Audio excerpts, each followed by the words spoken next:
Alors cette semaine, on va parler bien-être. Alors c'est un concept qui est pour moi assez abstrait et assez vaste. Donc je vous propose déjà un petit peu de vous expliquer un petit peu ce que c'est pour moi le bien-être, ce que ça recouvre comme dimension. Et puis surtout, je vais vous donner quelques outils qui vont vraiment vous aider justement à développer votre bien-être.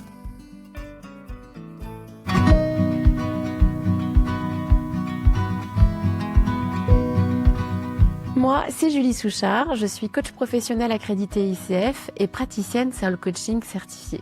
J'accompagne les femmes RH et les personnes hypersensibles à prendre confiance en elles et à mieux vivre leurs émotions.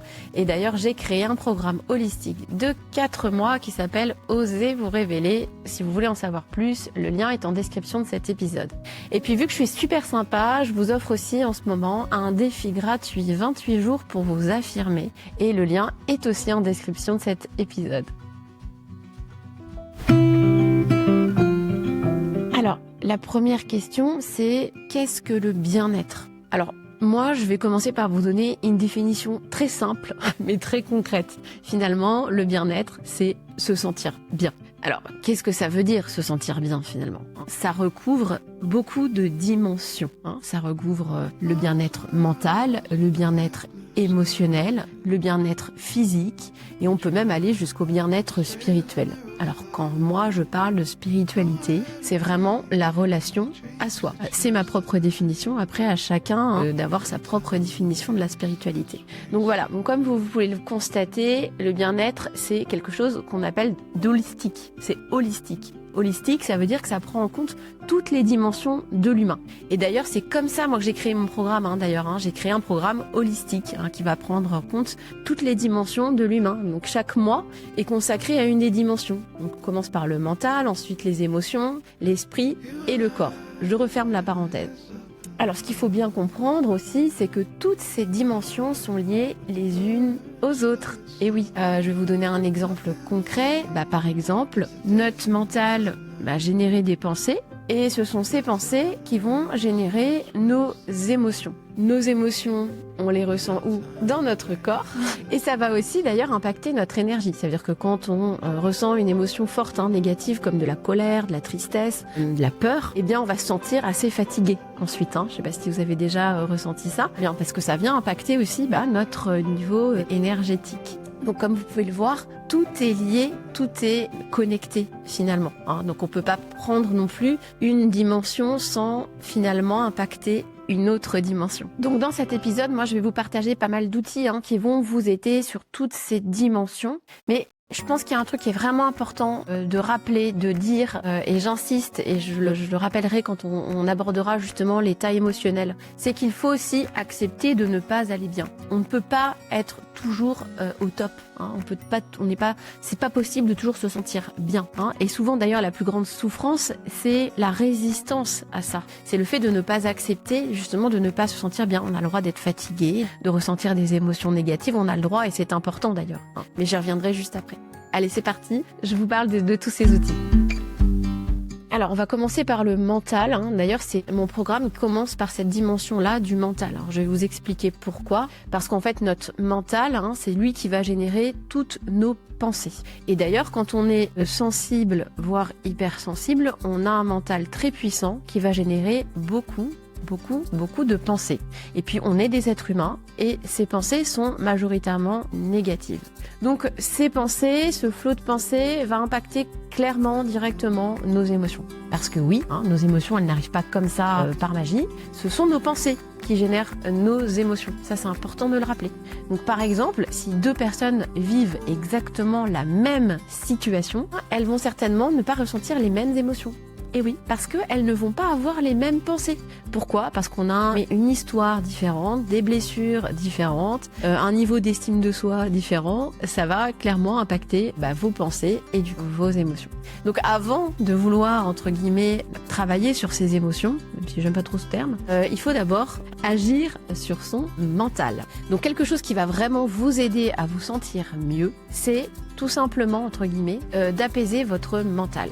Alors, apaiser votre mental va vous permettre de réduire justement ce flot de pensée et de prendre de la distance, de la hauteur par rapport à toutes ces pensées. De pouvoir, en prendre conscience finalement. tiens, j'ai telle pensée. Parce que souvent, on s'en rend pas compte. J'ai telle pensée, et en fait, cette pensée, c'est ni la réalité, ni la vérité. Donc, ça va vraiment vous aider déjà de ne pas être impacté directement par vos pensées. Et puis, du coup, ça va aussi agir sur vos émotions. Alors, quel outil pour apaiser son mental? Alors, il en existe des millions, des outils. En fait, ce qu'il faut comprendre, c'est que c'est notre corps, le canal le plus puissant pour apaiser notre mental. Ce qui va être finalement important, c'est de trouver un outil que vous allez pouvoir ritualiser dans votre quotidien, parce que c'est ça qui va vraiment donner des résultats, qui va vraiment vous aider. Alors, quelque chose que vous allez pouvoir faire tous les jours et qui ne prenne pas trop de temps. On est d'accord, et vous pouvez peut-être pas consacrer 1 heure par jour à cet outil. Si je vous dis de pratiquer 1 heure de yoga par jour, ça va certainement être compliqué pour vous. Et pourtant, ça fonctionne. Alors, moi, ce que je vous propose, par exemple, ça va être la méditation, ça peut être la cohérence cardiaque, ça peut être marcher, ça peut être... Alors, marcher, faut marcher au moins 30 minutes pour que ce soit efficace. Est-ce que c'est compatible ou pas avec votre quotidien? À vous de voir. Ça peut être aussi de dessiner, de colorier, de chanter, de danser. Enfin, vous voyez un petit peu, vous avez compris l'idée. Mais ce qui va être important, finalement, c'est de trouver l'activité qui vous convient à vous et que vous allez réussir à ritualiser dans votre quotidien. Alors une fois que vous avez ritualisé une activité qui apaise votre mental, vous allez justement réussir à prendre de la hauteur, de la distance par rapport à vos pensées. Finalement, la deuxième étape, ça va être d'essayer de modifier toutes ces pensées négatives qui, comme je vous l'ai dit tout à l'heure, souvent ne sont pas la réalité, pas la vérité, mais qui vont impacter complètement votre état émotionnel. Ça peut générer du stress, de l'anxiété, etc. Et ça impacte aussi d'ailleurs votre confiance en vous, souvent. Donc là, dans cette deuxième étape, l'idée, ça va être comme je l'ai dit, de modifier vos pensées, de modifier vos croyances aussi négatives. Un premier outil qui fonctionne super bien, qui est facile aussi à ritualiser dans votre quotidien, c'est d'écrire votre flot de pensées. Quand je dis écrire votre flot de pensée, il ne s'agit pas de tenir un journal intime et de raconter toute votre journée. Enfin, vous pouvez le faire aussi, ça vous fera du bien, mais c'est pas ça. L'idée, c'est vraiment d'écrire juste les pensées qui vous viennent. Donc, c'est pareil, ça c'est quelque chose que vous pouvez faire par exemple tous les soirs, par exemple avant de vous coucher. Et l'idée, c'est que ça vous prenne 5 minutes, pas plus. Mais ça va vous aider justement à prendre de la distance et de vous libérer aussi de ces pensées que vous avez en vous. Alors, un autre outil en lien avec l'écriture, c'est d'écrire chaque jour vos gratitudes. Alors, c'est peut-être quelque chose dont vous avez déjà entendu parler, parce que c'est assez développé en développement personnel. Désolée pour le... Mais en fait, l'idée, tout simplement, c'est d'entraîner un petit peu votre mental à voir le positif. Parce que votre mental, encore une fois, lui, il va plutôt voir ce qui est négatif. Donc ça va aussi, bien sûr, clairement impacter votre bien-être. Parce que si vous voyez que le négatif, vous avez l'impression que votre vie est horrible, nulle, etc. Alors qu'en fait, vous vivez plein de petits moments qui sont super chouettes. Mais vous ne vous en rendez même pas compte. Donc là, l'idée, c'est que chaque jour, vous allez écrire 3 gratitudes. Alors c'est pareil, ça va vous prendre 5 minutes, pas plus. Donc 3 gratitudes dans votre petit carnet. Donc quand je dis gratitude, c'est vraiment des petites choses dans votre journée qui vous ont fait plaisir. Ça peut être un sourire échangé avec quelqu'un. Ça peut être aussi un moment de qualité qui peut être très court avec quelqu'un. Un moment où vous avez ri, quelque chose qui vous a fait rire, quelque chose que vous avez mangé, que vous avez trouvé bon. Bref, vous voyez l'idée. Quelque chose que vous avez vu, que vous avez trouvé beau. C'est pas besoin de choses très compliquées, de grandes choses, des petites choses. Alors, on va parler de l'état émotionnel, donc des émotions, mieux vivre ses émotions. Alors, je sais que c'est quelque chose qui est très recherché. Souvent, c'est vraiment une douleur très forte chez mes clientes, le fait de pouvoir gérer ses émotions. Alors, déjà, on gère pas ses émotions. Désolée. On peut gérer ses pensées, son mental, mais ses émotions, c'est très compliqué. Une fois qu'elles sont là, elles sont là. Alors, vous avez compris déjà que vos émotions, elles sont générées par vos pensées. Donc déjà, en travaillant sur votre mental, finalement, vous allez travailler aussi indirectement sur vos émotions. Ensuite, il faut bien comprendre que nos émotions, une fois qu'elles sont là, on ne peut pas les modifier, on ne peut pas les supprimer. Même si notre mental va avoir tendance à vouloir les fuir. Alors, qu'est-ce qui se passe? Concrètement, notre mental, lui, il n'aime pas les émotions négatives. Donc, dès qu'on ressent une émotion négative, il va nous inviter à faire quelque chose qui va nous procurer du plaisir, de la satisfaction très rapidement. C'est ce qu'on appelle les tampons émotionnels. Je ne sais pas si vous en avez entendu parler. Donc, c'est ce qui va, par exemple, nous amener quand on ne va pas bien, quand on est stressé, triste, par exemple, à manger ou à scroller sur son téléphone. Voilà. C'est aussi ce qui explique le mécanisme de la procrastination. Mais je vais pas en parler maintenant parce que ça va me prendre trop de temps. C'est passionnant, mais c'est aussi quelque chose que j'aborde pas mal dans mon programme. Mais voilà. Donc en fait, ce qui va être vraiment important, c'est d'arriver à accepter ces émotions négatives. Donc, comme vous l'avez compris, c'est pas du tout intuitif, hein. Donc c'est pas facile, hein. Donc ça, faut l'accepter aussi. Et il faut accepter que c'est normal en fait de ressentir des émotions négatives. On peut pas ressentir que des émotions positives. Ça fait partie du package en fait, hein. Vous pouvez pas ressentir d'émotions positives si vous ressentez jamais d'émotions négatives. Et ces émotions, elles sont super utiles en fait, parce que c'est des messages. Par exemple, souvent la colère, c'est une émotion qui a pas bonne presse, quoi, hein. On n'a pas le droit d'être en colère. Et pourtant, c'est une émotion qui est assez saine, finalement. Pourquoi ? Parce que ça va nous envoyer un message clair sur quelque chose qui est pas OK avec nous, hein. Parce que, par exemple, qui va nous dire qu'on n'est pas aligné. Et d'ailleurs, souvent, la colère, c'est une énergie aussi qui va nous permettre parfois de prendre des décisions importantes pour nous. Voilà, donc ça, c'est un exemple, hein, mais ça vaut pour toutes ces émotions négatives, finalement. Donc, elles sont utiles. Donc, en fait, ce qui est le plus compliqué souvent, c'est qu'on va résister et on va pas lâcher prise. Vous voyez, c'est la différence, hein, lâcher prise. Donc c'est accepter que une situation qu'on vit génère une émotion négative, et ça c'est normal. Donc par exemple, quand vous sortez de votre zone de confort, quand vous faites quelque chose d'inhabituel, quelque chose que vous avez jamais fait, vous avez peur. Bah oui. Mais ça c'est normal, c'est humain. Toutes les personnes qui sortent de leur zone de confort, elles ont peur. Donc cette peur, il faut l'accepter. Et elle doit pas nous empêcher pour autant d'agir, d'avancer. Après, vous pouvez y aller progressivement. Petit pas par petit pas, orteil par orteil. Mais en tout cas, autorisez-vous à être triste, à être en colère, à avoir peur. Vous êtes des êtres humains, c'est normal.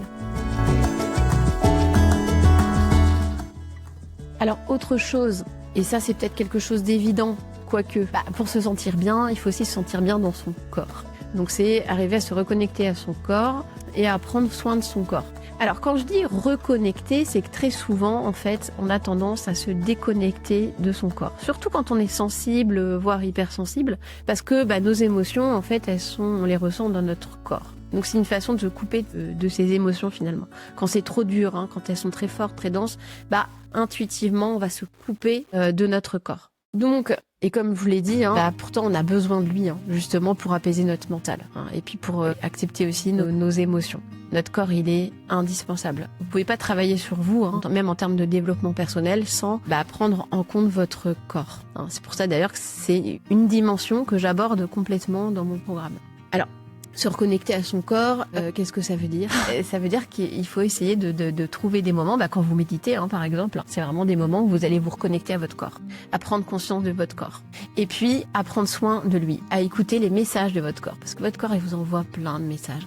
Quand vous n'allez pas bien, souvent, ça va s'accompagner derrière de maux, M-A-U-X. Ça peut être des migraines, ça peut être des douleurs, hein, au niveau du dos, des problèmes dermatologie, etc. Donc, tout est lié, tout est connecté. Donc c'est pareil, c'est aussi ça passe aussi par prendre soin de son corps. Et ça va vous aider d'ailleurs aussi à prendre confiance en vous. Ouais, je sais, c'est bizarre, mais non, c'est important. Donc ça peut être plein de choses, hein. Ça peut être prendre soin de votre alimentation, d'avoir une activité physique régulière. C'est pas forcément de faire un sport fort, dense, etc. hein. Ça peut être de marcher régulièrement. Enfin, voilà, mais écoutez-vous, écoutez votre corps. Ça peut être de vous masser, de vous mettre de la crème, etc. Alors le dernier point, c'est apprendre à s'aimer, à prendre confiance en soi, apprendre à se connaître. Et ça, c'est super important. Alors, je sais que très certainement, vous avez tendance à être tourné vers les autres, à vous occuper des autres, à vous adapter aux autres. En bref, le projecteur, vous le tournez vers les autres. Et du coup, vous vous oubliez et peut-être que vous ne savez même pas qui vous êtes.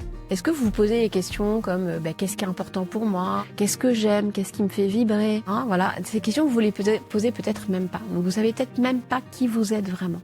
Donc là, l'idée c'est vraiment de tourner ce projecteur vers vous et de trouver un autre fonctionnement. Il ne s'agit pas de changer, mais de s'écouter davantage et de s'observer et de se prioriser, donc d'apprendre à vous connaître, à vous aimer, à prendre confiance en vous. Si tu le souhaites, je peux t'accompagner via mon programme Osez vous révéler. C'est un programme holistique qui dure 4 mois, qui va vraiment t'aider justement à apprendre à te connaître, à prendre confiance en toi et à mieux vivre tes émotions. Donc ça va vraiment impacter ta vie pro et ta vie perso. Donc si tu veux en savoir plus, n'hésite pas à cliquer sur le lien en description. J'ai terminé pour cet épisode, j'espère que ça va vous aider, que ça vous a plu. N'hésitez pas à liker, à commenter, à partager, à vous abonner. Tout ça, ça m'aide beaucoup. Allez, je vous dis à la semaine prochaine.